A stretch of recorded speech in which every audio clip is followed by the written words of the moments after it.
Je suis mariée, je suis mère de 3 filles, et pourtant j'ai d'autres rêves grandioses. J'ai écrit un livre, je suis entrepreneur, il y a énormément de choses à faire. Et si le mariage s'arrête, ben, ce n'est pas la fin du monde, ça a été une belle expérience de vie, je tire les leçons à tirer et je continue d'accomplir mon rêve.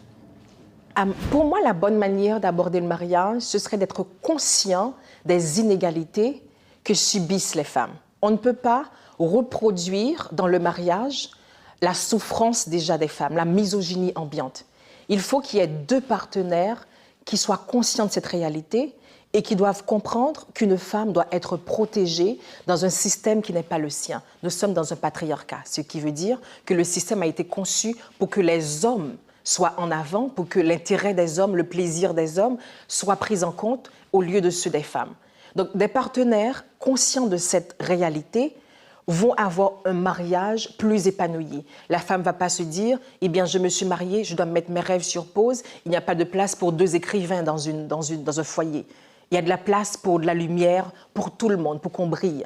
Si on a un mariage qui est repensé dans sa base, où on ne parle pas de soumission de la femme, où on ne voit pas la femme comme la possession de son mari, on aura des femmes qui ne divorceront plus. Parce qu'aujourd'hui, la majorité des divorces sont initiés par les femmes. Si on a un mariage où les 2 sont conscients, où l'homme est conscient qu'il y a trop de charge mentale pour les femmes, que le stress et la charge mentale tuent les femmes à petit feu, eh bien, on aura des femmes plus reposées, des femmes plus épanouies. Si on a des hommes qui comprennent que la masculinité toxique fait du mal au sein du couple, ils vont faire des thérapies, ils vont guérir, nous aurons moins de violences conjugales, moins de féminicides. Donc, un mariage repensé dans sa base est un mariage réussi, épanoui pour tout le monde.